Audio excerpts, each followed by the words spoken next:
Hola.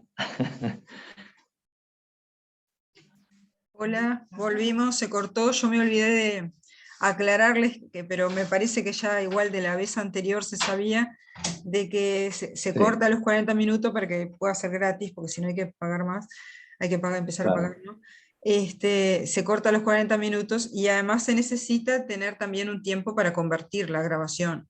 Entonces, bueno, esos minutos en los cuales se corta y volvemos, yo los uso para convertir la grabación, pero no lo dije. Entonces yo no sé si van a volverlo de más, porque capaz que pensaron que se terminó ahí la hora.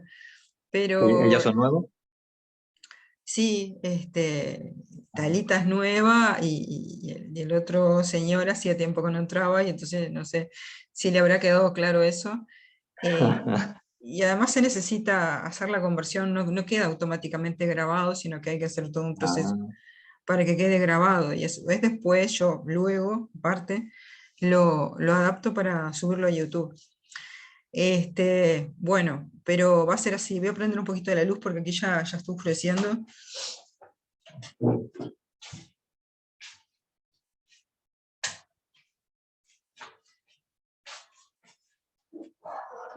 Y además también aclararles importante que son 3 horas.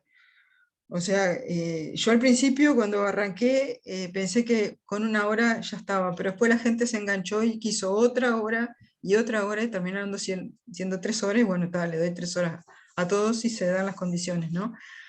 Pero bueno, ¿se acuerda que habíamos quedado en esto que estábamos hablando recién en la sesión anterior?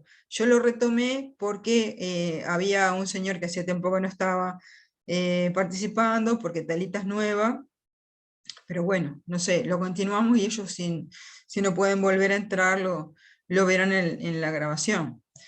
Que es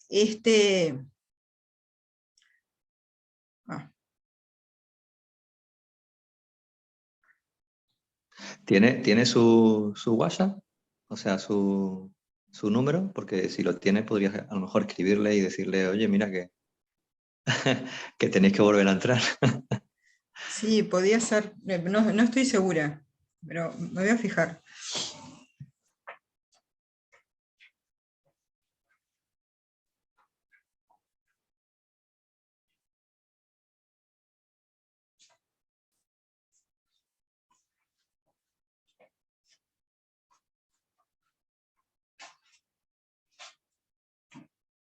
Ah, sí, acá lo tengo. Porque el enlace además va a ser recurrente. O sea que si se corta, vuelven a entrar a través del mismo enlace. Claro.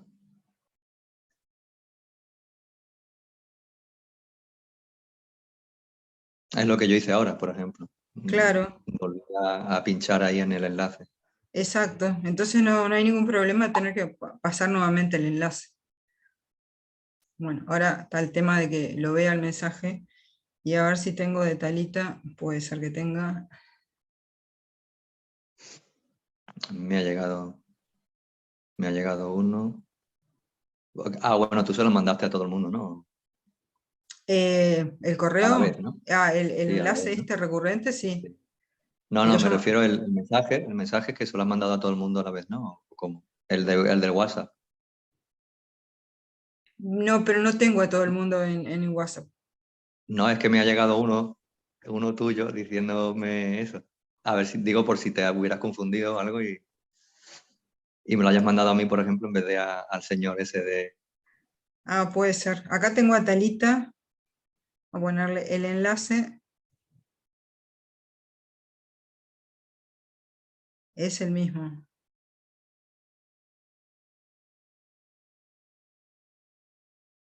Para volver a entrar. Se cortó, pero es recurrente.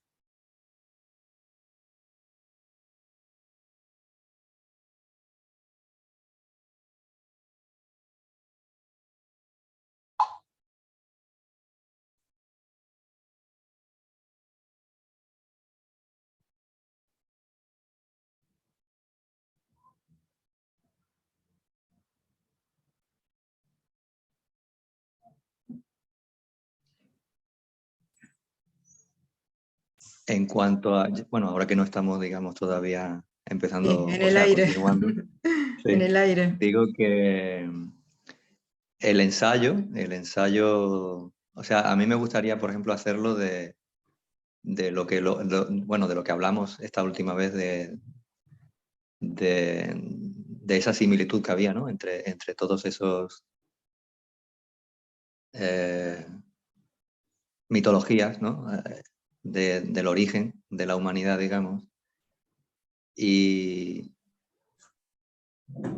y no sé si haría bien en incluir, eh, como dije la otra vez, esa curiosidad que había de que, por ejemplo, otras culturas ajenas a la nuestra, la hispana o hispánica, que también tenían como algo así, ¿no? Como enfocarlo un poco como que es verdad que como que esos antiguos, bueno, monjes religiosos, cristianos, que cuando llegaron a América y se encontraron todo esto, que de alguna manera tenían razón en cuanto a su forma de ver, digamos, ¿no? Todo eso, de como de que los indígenas americanos tenían como una especie de concepción o preconcepción cristiana en sus mitologías, en sus creencias mitológicas y demás, ¿no? Esa semilla, ¿no? Ese, digamos, ¿no? Y que y tomándolo también como apoyo o referencia de que incluso hay otras culturas que también,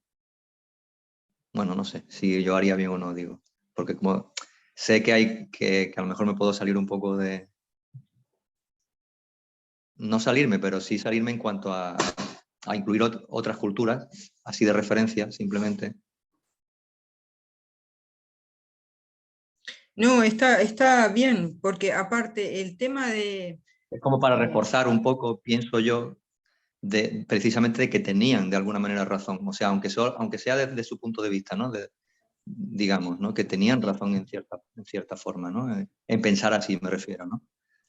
porque Porque algo hay en la cultura, pero ya no solo indígena americana o europea o indoeuropea o lo que sea, sino que es que casi, digamos que o, bueno, o en África, ¿no? Sino en todo el mundo, digamos, que hay algo remanente. sí, o sea, esa es una idea que tuvo mucho futuro, porque en la actualidad es algo que todo el tiempo los antropólogos están investigando, pero que en su momento en América, entre los siglos XV y XVI, despertó también enormemente la curiosidad. Entonces, por ejemplo, una de las ideas que se difundió entre los españoles era que Santo Tomás, o sea, uno de los apóstoles, había predicado acá en América Ah, sí. porque se pensaba que había llegado hasta las Indias occidentales, porque entre otras cosas nosotros tenemos la Iglesia Católica Malabar de la India. Y bueno, los misioneros que estuvieron en la India se apoyaban mucho en la idea de que Santo Tomás había predicado antes que ellos en la India, pero entonces también pensaban que en las Indias occidentales podía haber pasado lo mismo. Y a veces se encuentran huellas fosilizadas en América de los primeros, digamos, pobladores de hace miles de años, y los monjes identificaban, por ejemplo, en esas huellas fosilizadas, las huellas de Santo Tomás, no sé en base a qué criterio, pero lo identificaban. Después, por ejemplo, observaban que la cruz no solamente es un símbolo cristiano, sino que también se encuentra en las culturas americanas, Sí. Mm. y ritos parecidos al bautismo y la Incluso la comunión. esvástica también me parece que La cruz estaba, ¿no? esvástica también, que aparte es Porque una eso es muy forma, típico de muchas partes, no solo de Europa, sí, incluso de Asia creo que también, claro, porque es algo indoeuropeo, bueno, se supone, pero sí, si o también está en sea, América, sin no ser puede ser solo indoeuropeo, indoeuropeo, claro, es universal, la manejan claro. también los mayas y los mapuches en Chile. Yo he Y, descubierto palabras que hay en común también en casi todas las lenguas del mundo y que son palabras muy básicas, como mamá y papá, por ejemplo, y sí, cosas por así, ejemplo, sí. y que en casi todas partes del mundo es casi de la misma forma. Esas se llaman palabras cognadas, porque nadie puede demostrar que estén emparentadas entre sí por razones lingüísticas, pero sí son palabras que suenan parecido o igual y que significan parecido o Significa lo igual. mismo. Y entonces, aunque no se pueda demostrar una filiación, pero igual se observa esa característica y se las agrupa como cogonadas. Y bueno, la cruz esvástica es una manifestación de la cruz, y la cruz de San Andrés que tú tenés por detrás, si Sí. uno mira los mapas de los indígenas mesoamericanos, eso sería lo fundamental de una cartografía mesoamericana, porque es la manera de representar los caminos.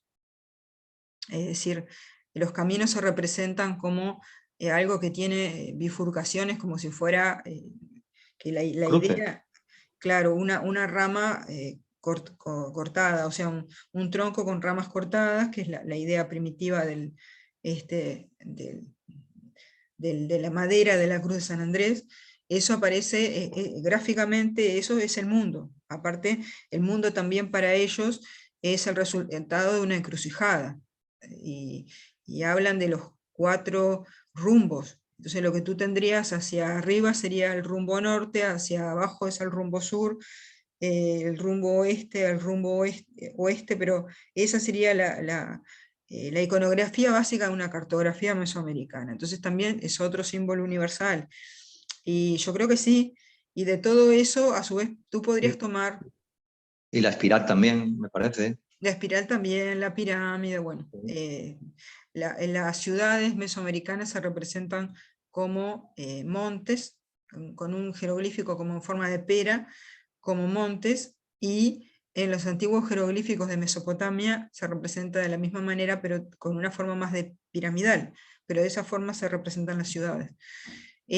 Bueno, y de todo eso, que es imposible no verlo, hay un tema muy fuerte que es esa idea que se tuvo en los siglos XV y XVI de un precristianismo, de que Santo Tomás había predicado en América como una manera de explicar que había habido un precristianismo.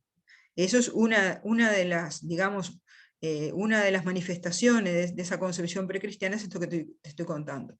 Después, entre los indígenas, entre los tlaxcaltecas, por ejemplo, aliados de los españoles, se sostenía que ellos habían sido cristianos antes de la llegada de los españoles, que me parece que ahí están tomando una idea que manejaba el propio cristianismo, que manejaba el propio San Justino cuando plantea el Semina Verbi, y dice, hubo quienes fueron cristianos antes de Cristo. Y los tlaxcaltecas lo entendieron perfectamente y dijeron, bueno, nosotros fuimos cristianos antes de la llegada de los españoles, y ahí explican, porque teníamos una conducta así, porque además dice, vimos en el cielo la cruz, se nos manifestó la cruz, es todo un relato que es la explicación, digamos, de ellos, de por qué ellos eran Justificación, digamos. precristianos. Mm. Ahí está. Entonces, y fue una idea con mucho futuro, y después le generó a la iglesia mexicana una decisión y un conflicto interno, porque en el siglo XVIII esa tradición se mantenía, y entonces había eclesiásticos que decían, no, pero los tlaxcaltecas ya eran cristianos. Bueno, eso generó todo un problema que incluso tiene mucho que ver con el nacionalismo mexicano. Después incluso México llegó a tener una iglesia propia, ¿no? Entonces fue como que esa idea generó mucho impacto en la historia. Y ahora, sin embargo, lo tienen a los tlaxcaltecas como traidores. Sí, pero bueno, eso se está revisando, yo qué sé. Ahora los tlaxcaltecas otra vez están saliendo a la luz, un poco que más se defienden, ellos dan su versión de la historia, pero quiere decir que hay muchos, muchos México, que no debería llamarse México el país tampoco, porque es un nombre azteca. Tendría que tener un nombre más general, más que abarcar y Claro. representar a todos los pueblos. Entonces yo creo que sí, que esa es una idea muy importante. Además tiene base histórica, o sea, el cristianismo se expandió mucho más allá de lo que pensamos. Por ejemplo, se han descubierto iglesias cristianas en Asia Central del siglo tercero, Sí. cuarto, que están En demostrando que China el también. cristianismo, sí, que es mucho más antiguo de lo que se dice. Porque hay toda una Sí. corriente que dice que el cristianismo fue inventado por Constantino en el siglo tercero. Bueno, No, no. Eso no, era mucho antes. es muy antiguo porque hay evidencia de que es muy antiguo. Claro. Y bueno, entonces yo creo que sí, que es una idea con mucho futuro eso que estás planteando, una idea, digo, una idea básica en esto de qué elementos había de forma latente entre las culturas que hacen posible la síntesis y el sincretismo. O sea, si hubiera sido una imposición de algo que no tenía nada que ver, y lo otro que tampoco es cierto es que se escondían para que no los castigaran, y entonces ocultaban sus símbolos, y por eso hacían el sincretismo, ¿no? Porque el sincretismo está muy bien hecho, ¿sí? Está muy bien pensado, qué es lo que vinculamos con qué. No, y además que lo hacían más que otra cosa para que no todo el mundo pudiera acceder a ello, digamos. O sea, la idea de lo que hablabas del esoterismo y exoterismo es precisamente no por esconder, porque lo persigan ni nada, sino porque es que tampoco quieren ellos que el resto del pueblo o de la población sepa todo lo que ellos a lo mejor saben, porque a ver, de siempre, de toda la vida, la información también ha sido muy poderosa para la élite. El saber más que otros es lo que le ha dado precisamente a la élite muchas veces el poder y mantenerlo. Porque si ahora todo el mundo sabe todo, entonces, ¿dónde queda el poder? ¿O dónde queda la gente de la élite, digamos? O sea, ¿qué tienen ellos entonces ya de especial? Que no tengan los demás. Claro, y además estaba la idea de que no todo el mundo se merece Sí, saber y que no todo el determinadas mundo puede cosas. comprenderlo. Ahí está. Bueno, seguimos igual, ¿no? Después si alguien Sí, sí. quiere sumarse, pero, a ver, vamos a compartir pantalla.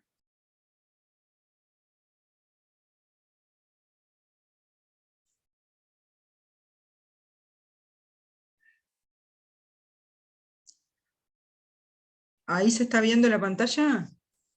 Sí, sí, se ve, sí. ¿Se ve toda, se ve el texto, digamos? Sí, Bueno, sí, yo le doy, lo amplío el está. esto. Entonces, me parece importante esto que dice Nidia Burgos, ¿no? Dice, en el Rabin al-Achi, al formular sus acusaciones, toma sin cesar por testigos el cielo y la tierra, y que Che-Achi, empleando las mismas expresiones, comienza repitiendo palabra por palabra la mayor parte del discurso de su interlocutor, antes de responderle. Y a su vez, introduce previamente a su respuesta el parlamento de Che-Achi.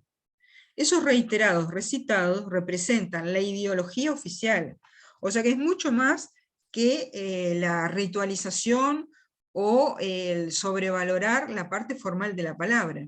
Representan también la ideología oficial de ciertas sociedades rituales y cerradas que han entronizado a la ceremonia como realidad última de su mundo, a un punto tal que no es el contenido el que determina la forma, sino esta la que crea el contenido.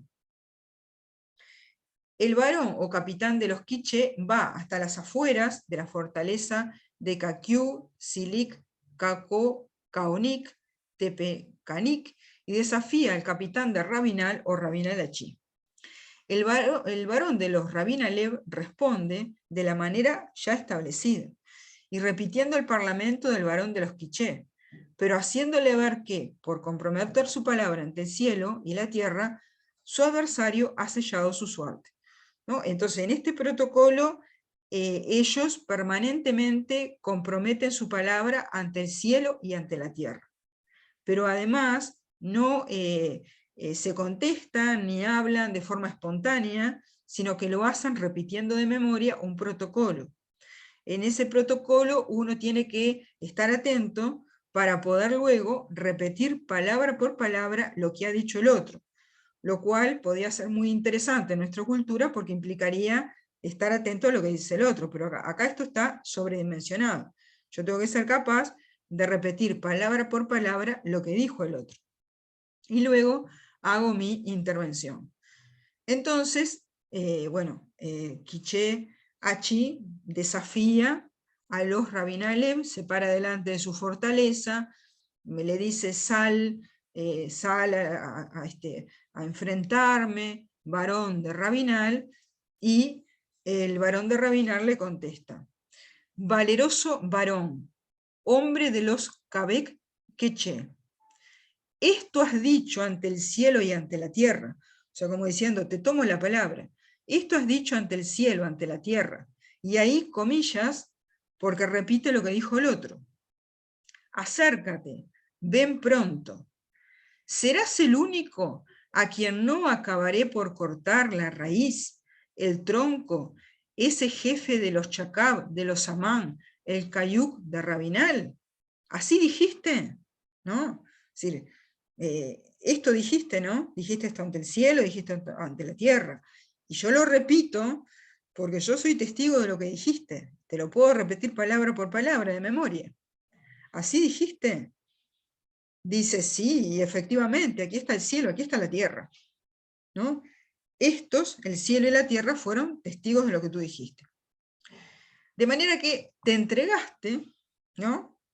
Te entregaste por imprudencia, por haber dicho eso, al hijo de mi flecha, al hijo de mi escudo, a mi masa yaqui, a mi hacha yaqui, a mi red, a mis ataduras, a mi tierra blanca, a mis hierbas mágicas, a mi vigor, a mi valentía. O sea, hay una reiteración de cosas como para afirmar hasta qué punto ese varón quiché ha terminado por convertirse en cautivo al acercarse a la fortaleza y de alguna manera ponerse en riesgo frente a los Rabin Alev.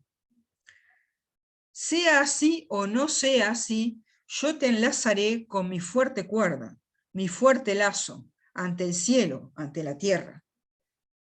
El cielo, la tierra, estén contigo, valiente varón, hombre y prisionero cautivo. Y al decir eso, lo enlaza y lo toma prisionero. Luego comienza una discusión donde uno le reprocha al otro ser el causante del conflicto, ¿no?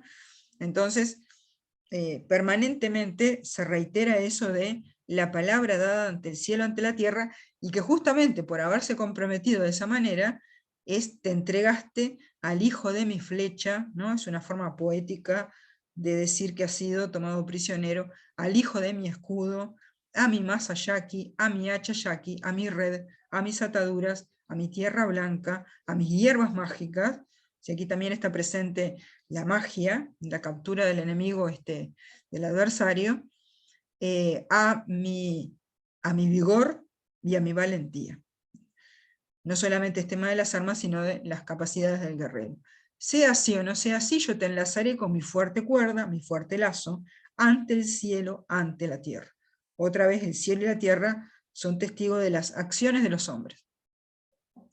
El cielo y la tierra estén contigo, no obstante de esto como que lo saluda. El cielo y la tierra estén contigo, valiente varón, hombre prisionero y cautivo. Lo enlaza, lo toma prisionero. En ese momento, dice la obra de teatro Kichevinak, se enfrentan cara a cara y comienza una discusión acerca de quién fue el causante del conflicto, porque nosotros asistimos como espectadores a una acción que ya ha comenzado. Por lo tanto, necesitamos que alguien nos cuente qué fue lo que ocurrió anteriormente. Entonces, el efecto es estético, es sublime, aunque el hecho que se narra es cruel, como en las pinturas de Bonampak. Un prisionero es enlazado, más adelante será sacrificado. La sobrevaloración de la dimensión formal del rito, por encima de su sentido y contenido, ya aparece cuestionada en la Biblia, lo habíamos mencionado, con los profetas Jeremías e Isaías, y luego también por Jesús. En la India es el budismo el que cuestiona la naturaleza ritual del hinduismo. En una de las críticas más duras que estos reformadores dirigieron a las sociedades antiguas, de las cuales provenían, cuestionaron que los ritos estuvieran por encima de los sentimientos de los seres humanos.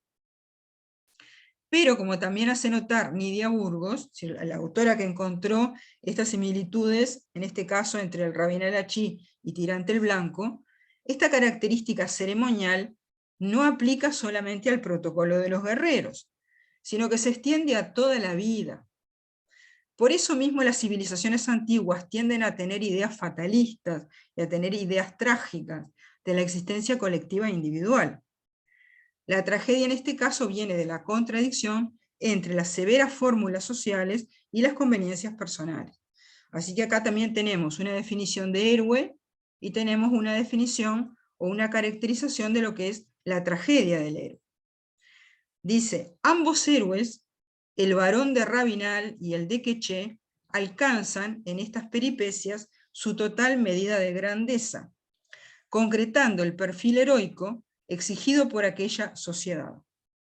El de Keché elige libremente su muerte. Es decir, ¿cómo elige su muerte? Porque rechaza todas las ofertas que se le hacen para salvarse, para salvar su vida.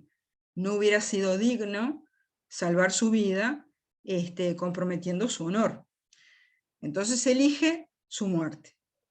Ese es el heroísmo de el varón Quiché, el agresor que es tomado prisionero. Pero no la busca. O sea, el varón Quiché no busca su muerte, no la busca en forma deliberada. Al contrario, cuando es tomado prisionero, intenta sobornar al varón de Rabinal para que lo libere. O sea, hay un momento en el cual trata de convencerlo de que no lo lleve a la fortaleza, de que no lo lleve ante el rey de los Rabinal, sino que lo libere, y lo deje ir, como dice él, a sus montes y a sus valles. Y además, comenta Nidia Burgos, el aborrecimiento de la muerte se halla implícito en la nostalgia con la que se refiere a los manjares, las bebidas, las comidas propias de su tierra, sus mujeres, sus tejidos, sus vestimentas, las excelencias de su tierra, a los pedidos realizados in articulo mortis, porque él, al final, pide para beber la mejor bebida de los Rabinal, se la dan, dice que es mejor la de su tierra, pide para poder vestirse con los mejores textiles de los Rabinal, dice que son mejores los de su tierra. Entonces, no solamente es que está despreciando a los Rabinal, sino que en realidad está sintiendo nostalgia de esa tierra y de esa vida que va a perder. Por eso, in articulo mortis. Y también a la tristeza de la despedida simbólica de sus valles y montañas. El héroe no acepta las generosas condiciones para el perdón que le ofrece Cinco Lluvia. Cinco Lluvia es la traducción del rey de los Rabinal, Ahau Hobtoj, que es el padre de Rabinal Achi. O sea, este guerrero, Rabinalev, es el hijo del rey. Porque hay un conflicto moral entre su lealtad y su conveniencia. Él tiene que ser leal a su rey, el rey de los Quiché. No puede aceptar la oferta que le hace el rey de los Rabinal.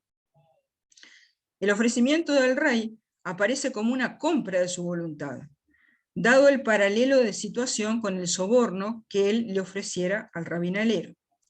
Sería deslealtad al propio rey de cada uno, es decir, cada uno de ellos no puede ser desleal a su rey. Resalta pues la arete guerrera en ambos varones, la virtud pura de seres supeditados a la rigidez y a la crueldad de las costumbres. Es decir, estas costumbres y estas normas no les dejan un espacio como para optar verdaderamente por su vida, sino que los sitúan en el dilema de los intereses personales y de los intereses colectivos. Así, después del prolijo agón-logón, el debate termina en el sometimiento del héroe y en su posterior patos, sufrimiento y ruina trágica del héroe. Eso tiene entonces mucho en común con la cultura griega. Por eso leemos en el Rabinal Achi el siguiente parlamento que el varón de Rabinal dirige al de los Quiché. Le explica el capitán de los Rabinal, el varón de Rabinal le explica al capitán de los Quiché. Le dice, sencillamente soy parte, estoy al frente del gobernante de mi nación, o traducido también de mi señorío, que era el tipo de estado que tenían los mayas. Allí están mis collares de oro, mis collares de plata, simbolizando su riqueza. También están mis armas, mis escudos, con mi arma extranjera, o yaqui, con mi hacha extranjera, o yaqui, está traducido como extranjero, pero es yaqui, soy parte, estoy al frente del gobernante de mi nación en la gran frontera, en la gran muralla. ¿Sí? Le dice el capitán de los Rabinal, yo soy parte de un gobierno, o sea, soy parte de una estructura de poder, no te puedo liberar, voy a tener que sacrificarte. Pues te anunciaré en la gran fortaleza, en la gran muralla, ante el gobernante de mi nación. Si me dice el gobernante de mi nación, abandónalo a sus montañas, a sus valles, pues entonces he de abandonarte. Pero si dice el gobernante de mi nación, preséntalo ante mí, ante mis ojos, lo observaré, lo miraré, si es valiente guerrero, a lo mejor diga el gobernante de mi nación que te abandone, así he dicho ante el cielo, ante la tierra. Cielo y tierra sean contigo, valiente guerrero Cahuec de la nación quiché. ¿No? O sea, si el rey de mi señorío dice, abandónalo a sus montañas, que lo libere, bueno, lo voy a liberar. Pero si dice el gobernante de mi nación, preséntalo ante mí, ante mis ojos, lo observaré y lo miraré, si es valiente guerrero, eso tendría que estar entre comillas, ¿no? A lo mejor diga el gobernante de mi nación que te abandone, bueno, así he dicho ante el cielo, ante la tierra. Cielo y tierra sean contigo, valiente guerrero Cahuec de la nación quiché. Entonces hay una dimensión subjetiva y afectiva por la cual ni el varón de los quiché quiere morir, ni el varón de los rabinal quiere matar.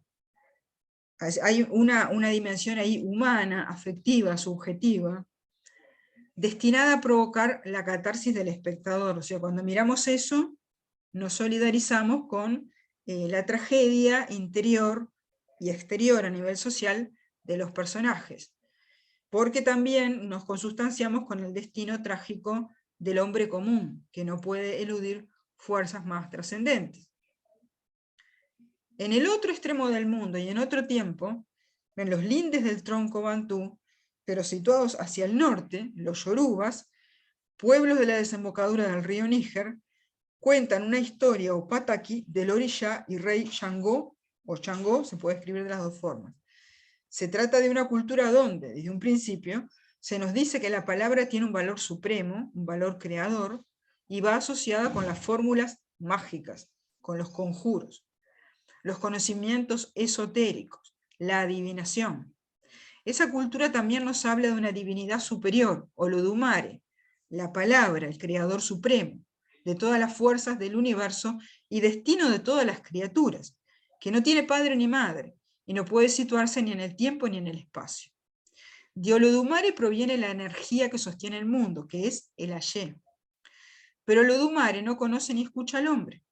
Eso lo delega en Olofin y en Olorum, que vienen a ser manifestaciones de sí mismo, pero como de menor categoría.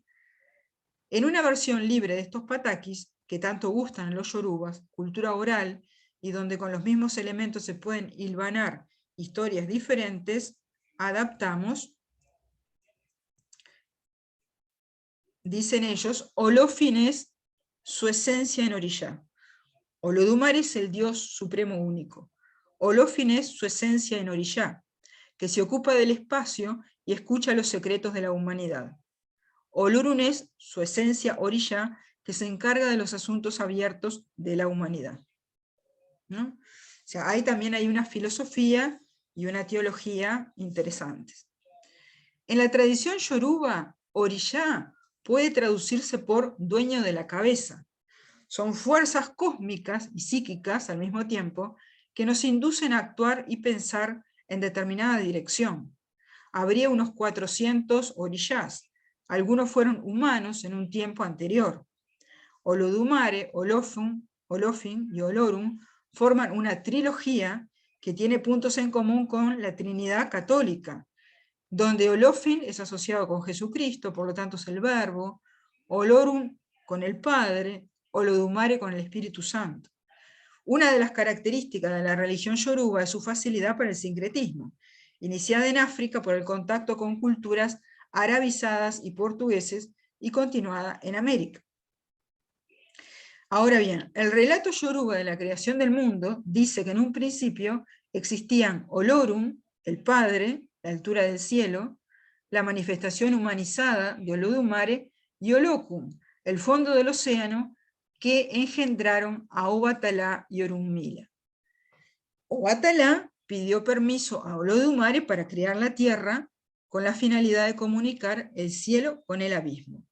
Su padre le aconsejó que pidiera consejo, a su vez, a su hermano Orunmila, también, llamado también Orula, el depositario de la palabra de Olodumare, el orillá de la profecía, que tiene sus propios profetas y apóstoles, quien le entregó 6 de 7 objetos que tenía en una bolsa para crear la tierra.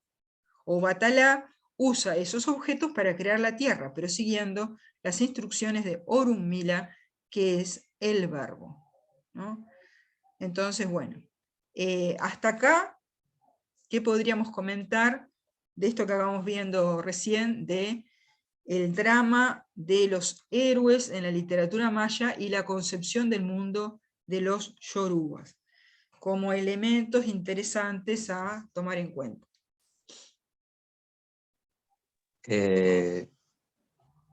Me ha parecido muy curioso esto último, cuando dice, no sé, se me ha venido así como a la cabeza, ¿no? Como una epifanía, ¿no?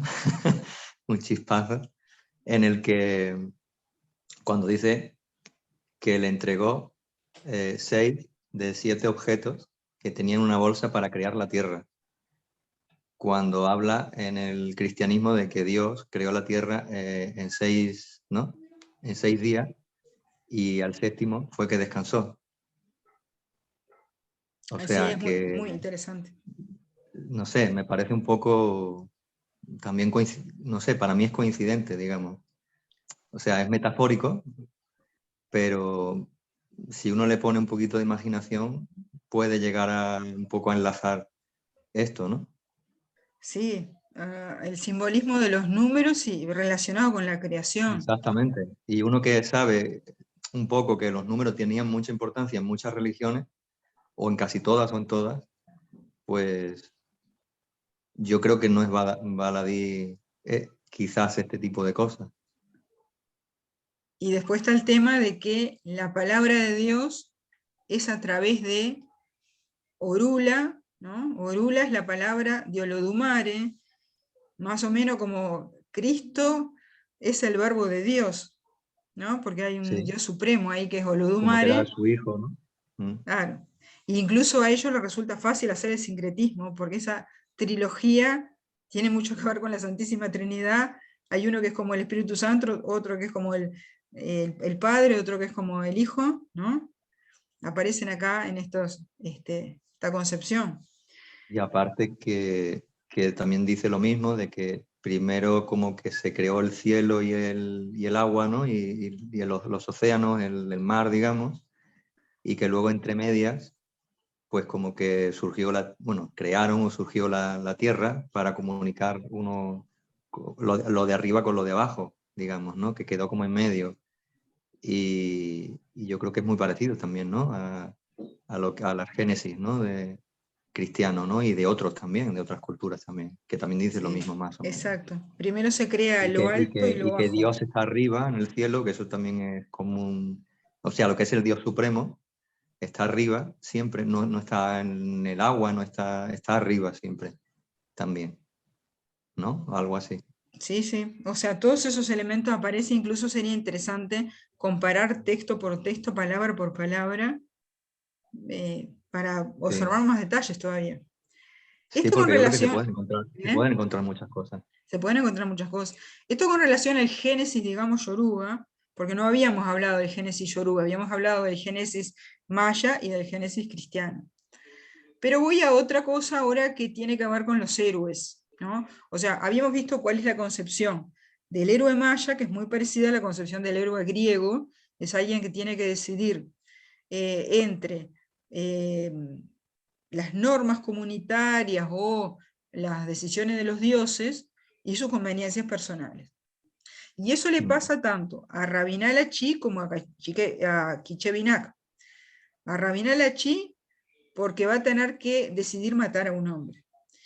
Y a Kichevinak porque va a tener que decidir morir.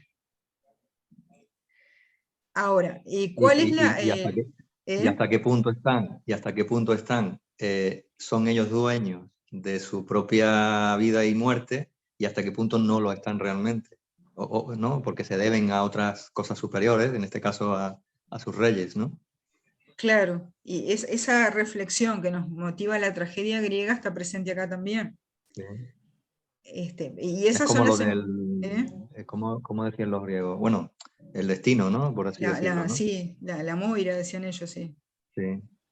Este, y ahí están las semillas del verbo, digamos, el verbo maya, o sea, lo que nosotros podemos entender de la cultura maya, lo que la cultura maya puede hacer germinar en nosotros, como reflexión acerca de los límites del hombre en el universo.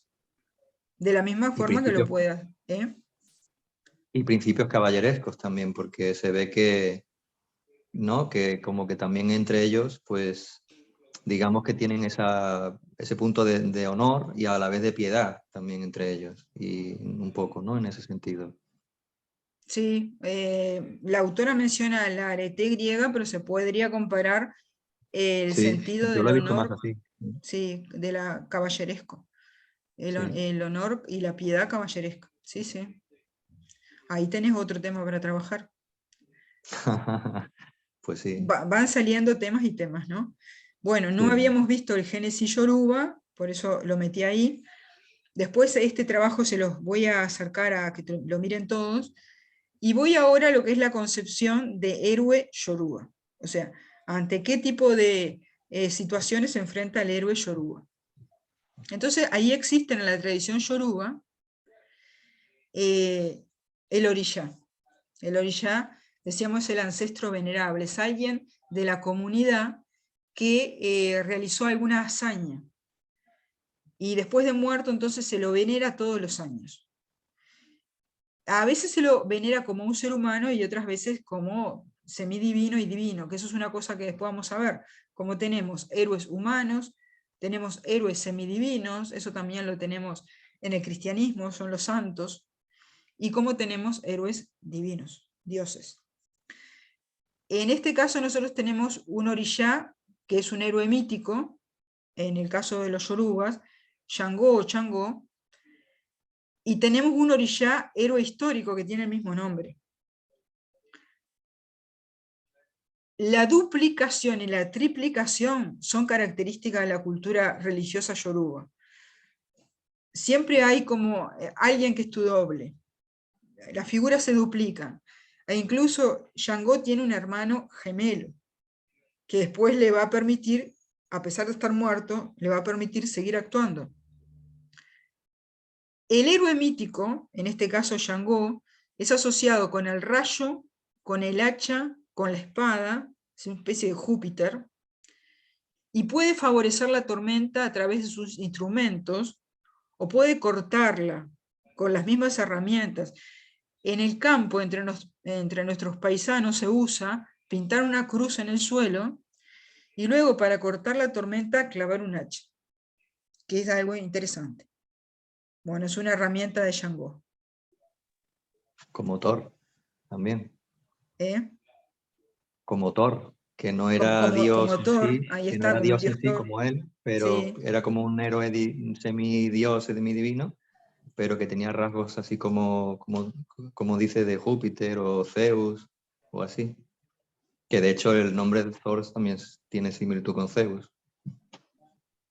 perfecto. O sea que desde las culturas nórdicas hasta las del África negra tenemos elementos en común que Sí, cómo lo explicaríamos a eso. El Yangú histórico fue un alafín, o sea, un rey, a los reyes se les llamaba alafín, de Oyo, que fue una ciudad importante de los yorubas, durante la segunda dinastía o Dudugua, que se puede situar hacia el año 1500, porque los yorubas no le dan mucha importancia a la cronología, simplemente hablan de genealogías, hablan de listas de reyes, y las fechas se sitúan de forma aproximada, pero estaríamos frente a alguien que vivió en un periodo comparable al de estas obras que comentamos. hijo de Obatala y Odua, habría liderado a los generales de la antigua Ibadan, es una ciudad que está mucho más mencionada en los textos del siglo XIX, pero que aparece en este relato, extendiendo su influencia hasta lo que hoy es Mauritania y Gabón, o sea, una suerte de imperio yoruba, dirigido por Shango. Para entender lo que es un héroe entre los yorubas, señalaremos que una persona puede convertirse en ancestro venerable al morir. En ese caso es un egungun de su gente, o sea, ancestro venerable en yoruba se dice egungun, o una orilla familiar y comunitario común. Los yorubas no esperan llegar al más allá para encontrarse con sus muertos. Estos pueden manifestarse en sueños a través de otras personas o en trances. Y eso es muy importante porque entonces en Brasil, por ejemplo, se dio un sincretismo entre la religión yoruba y el espiritismo. Si parten de la base que pueden incorporar las almas de sus mayores, así que no tienen que salir a buscarlos a ningún lado. En el Pataki de Shango podemos encontrar muchos puntos en común con el drama épico Raminalachi. Para empezar, en ambos casos tenemos sociedades donde, a pesar de no haber una organización social compleja, sí hay una estratificación rígida, establecida a partir de criterios basados en el sexo, la edad y la división del trabajo. La sociedad maya y la sociedad africana se organizaban igual. Y en cierto sentido la europea de la misma época también, aunque tenía una estructura más compleja y de orden feudal y con un desarrollo capitalista en proceso. Y la genealogía, ¿no?, como fundamental, el ceremonial ocupaba un lugar central con mensajes esotéricos transmitidos por sociedades secretas y códigos mágicos. En los dos casos tenemos convenciones rígidas basadas en el culto hierático de la palabra y una contradicción trágica entre el acatamiento de ese culto hierático y las conveniencias legítimas de las personas. En este contexto, héroe es quien asume la obligación de inmolarse para conservar el arete aristocrático y guerrero. Es decir, tanto en el Raminalachi como en el Pataki de Shango. El Pataki de Shango es muy interesante, dice lo siguiente. Dice, Shango, el justiciero, heredó el trono de Oyo, que habíamos dicho es una ciudad yoruba importante. La gente murmuraba, es demasiado duro. Sus adversarios opinaban, es un tirano. Y sus enemigos decían, por la ley de Oyo, contra los tiranos, Shango debería ahorcarse. Shango, el justiciero, sentenció, ningún hombre debería estar por encima de la ley, tampoco yo, y se ahorcó. ¿No? ¿Sí? ¿Qué te parece? Pues, hombre, un poco radical, ¿no? Pero si eso lo hicieran a más de uno hoy en día, de los que tenemos, el mundo desde luego estaría mucho mejor. Aunque esté mal Claro, que lo diga. porque todas estas culturas antiguas tienen una dimensión donde uno diría, bueno, estaría genial. Y otra dimensión donde uno diría, bueno, pero la persona no importa nada. Porque, claro, es la ritualización de la palabra. O sea, si tú sos un rey que dice, bueno, todos los que violen la ley deben ser condenados a muerte, entonces aparentemente Shango era draconiano, ¿no? Todos los que violan la ley tienen que ser condenados a muerte, y hay una ley en Hoyo que dice que los tiranos, los que son tiranos, tienen que suicidarse, y la gente está diciendo que sos un tirano, vas a tener que condenarte a muerte, ¿no? Entonces, porque tú lo planteaste así, lo dijiste así, te tomaste a pecho lo que tú dijiste, lo que dice la ley. Claro, y ahora tienes que acatarlo. Claro, no es que va a haber una interpretación de la ley y yo voy a zafar, no, eso es de las sociedades actuales. Eso de que yo Claro. voy a interpretar la ley porque le voy a buscar un recoveco, no, eso no. De manera que Shango también es un héroe al estilo de Kichevinak, prisionero de un dilema aristocrático. Shango justiciero ha cometido un pecado de exceso por haber gobernado con métodos draconianos. Para ser coherente con la ley de Hoyo y consigo mismo debe autosentenciarse a muerte.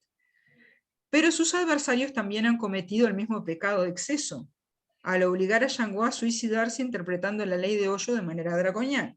O sea, los adversarios hicieron lo mismo. Entonces no Por va a lo quedar tanto, nadie.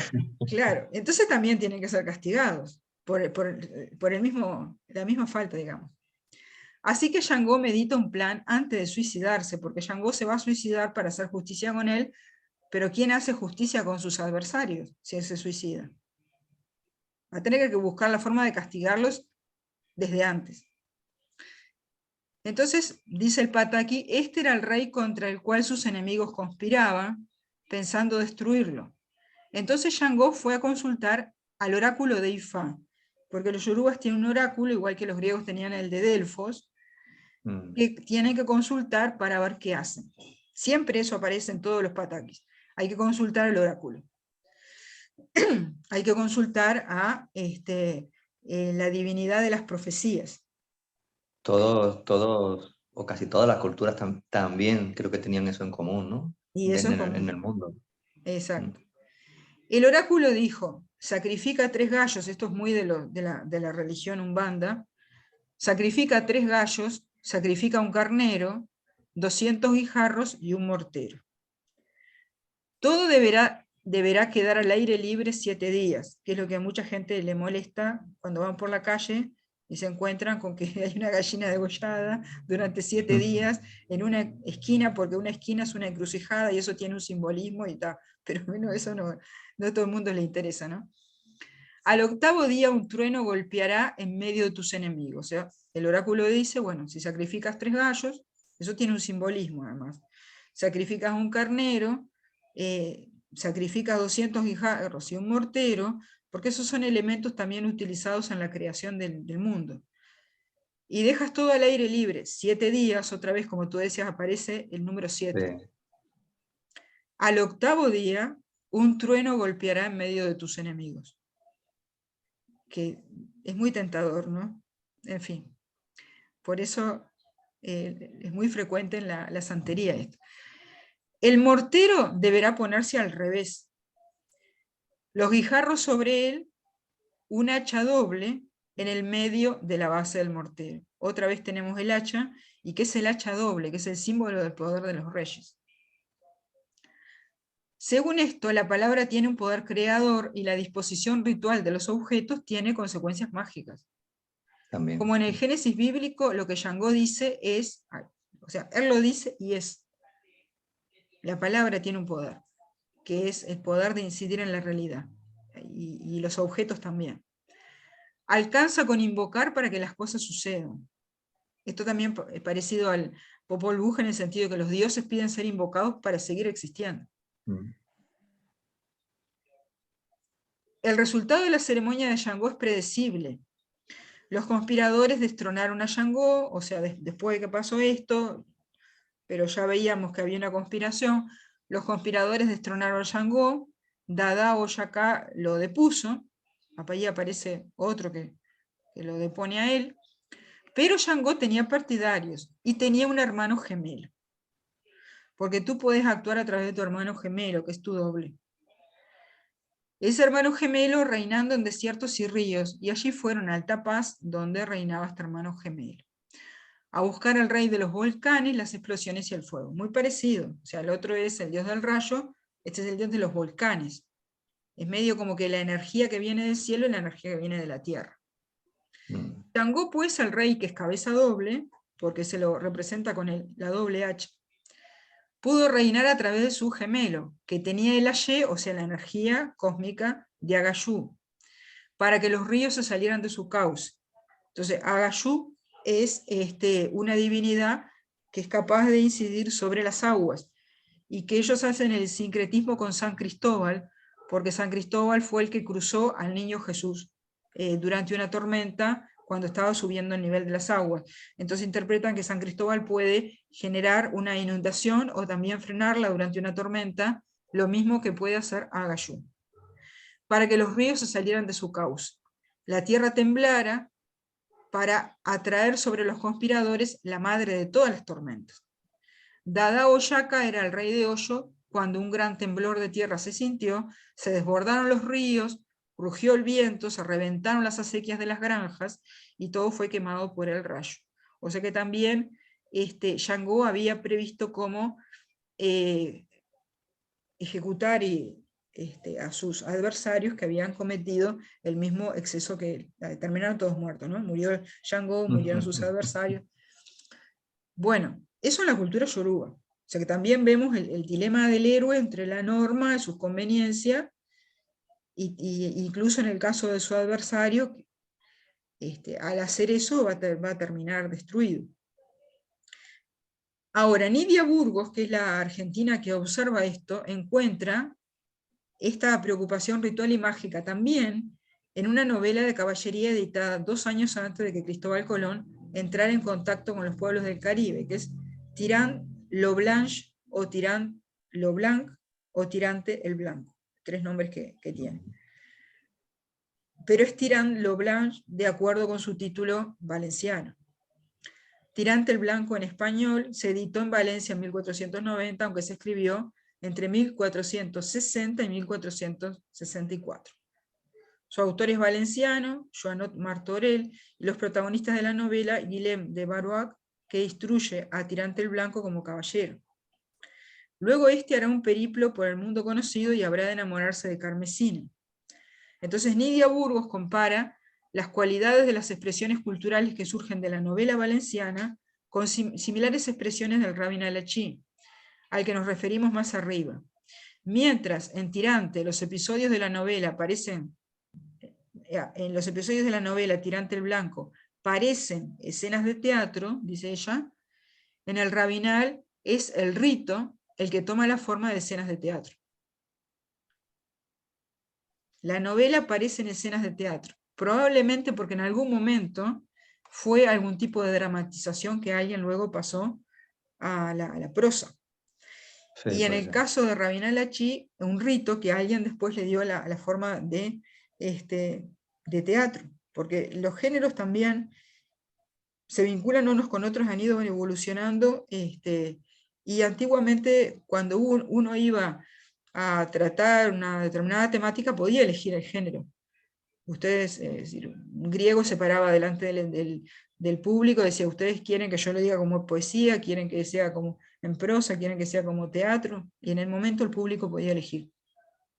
Y además supongo que también habrá modismos también en esas épocas antiguas, es decir, que en una época determinada, por ejemplo, pues la cultura puede llevar a que de pronto adapten esa historia, por así llamarla, o rito, hacia una, entre comillas, moda nueva que esté surgiendo, digamos, a lo mejor, y lo cambien, o sea, lo que es no el contenido, sino la estructura, la forma, digamos, ¿no?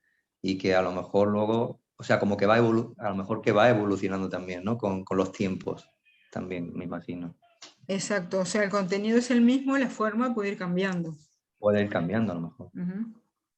Entonces dice ella, en la agonizante Edad Media, porque es en el año 1490, que le tocó vivir a Joanot Martorell, y en la sociedad precolombina mesoamericana, el ceremonial y los ritos eran fundamentales. O sea, en la sociedad valenciana de 1490 también el ceremonial y los ritos eran fundamentales. La apariencia, el gesto, la fórmula, constituían la esencia de la vida, las claves íntimas de la conducta del hombre. Por ejemplo, el señor de Agramunt había jurado que todos los infieles de la ciudad de Montágata pasarían bajo su espada. Pero estos se convirtieron al cristianismo, o sea, no eran cristianos, entonces había jurado que los iba a pasar por la espada, en el sentido que los iba a degollar a todos, ¿no? Pero ¿qué hace después? Porque se convierte en el cristianismo. Entonces, para cumplir aquel juramento, sin volverse un genocida de cristianos, él y Tirán sostendrán la espada en alto, y los habitantes de Montágata desfilarán bajo el arma, ¿no? O sea, ¿cómo haces tú para cumplir el juramento? Era un juramento espantoso, ¿no? ¿Cómo haces para cumplirlo? porque te pone en esa situación complicada, eso se hacen todos cristianos. ¿Cómo los pasás por la espada? Y bueno, puso la espada en alto y desfilaron todos por abajo de la espada. Se cumplió el juramento, porque ahí lo que importaba era la palabra dada. Entonces, muy parecido al Rabbi Nalachi. Esto dijiste y por lo tanto te comprometiste ante el cielo, ante la tierra, ¿no? Acá también. Hace un juramento que después lo tiene que mantener, si no, no es más un caballero. Uno era esclavo de sus palabras. Uno es esclavo de sus palabras, exactamente. Y acá le encuentra la vuelta, entonces formalmente el juramento se cumple. Se podrían comparar, tratándose de la aristocracia guerrera, sus locuaces preliminares de desafío, porque también, si vemos los torneos entre caballeros, hay también unos desafíos parecidos a los que vimos en Rabbi Nalachi, dice preliminares de desafíos, de perdones desechados, guerreros ofuscados, en el rabinal y en las cartas de batalla e inacabables negociaciones sobre el lugar y condiciones del combate y el nombre y el rango de los jueces de la caballería medieval. O sea, para llegar al torneo no era así nomás, sino que había todo un protocolo, ¿no? Para nombrar los jueces, para establecer las condiciones, el lugar, una serie de cosas muy complejas que forman parte del ceremonial y el protocolo de la caballería. Bueno, esto relacionado con el tema del culto de la palabra, ¿no? Ahora yo lo voy a dejar por acá, porque es como todo un bloque conceptual, y bueno, queda grabado esto, lo subo para que todos puedan mirarlo, ¿no? Y lo que tiene que ver con la germinación de la palabra, que sería el contenido, la germinación, la fructificación de la palabra y su epifanía, en todo caso lo dejamos para el próximo sábado. ¿Está? Bueno, muchas gracias por tu participación. A ti por todo. Entonces, tú fuiste el que me escribió al WhatsApp. Sí. Yo te confundí con el otro señor. Sí, por eso te lo dije, porque digo, igual creo que se ha podido confundir y entonces no le está llegando a él el mensaje. Entonces yo me confundí de persona. Porque, Creo que sí. claro, ahí está. A mí me llegó el tuyo, por lo menos. Está. Bueno, perfecto. Está, nos vemos entonces el próximo sábado. Bueno, que pases muy Muy bien, que bien. descanse, que tengas un lindo fin de semana. Igualmente. Chao. Igualmente. Chao. Chao.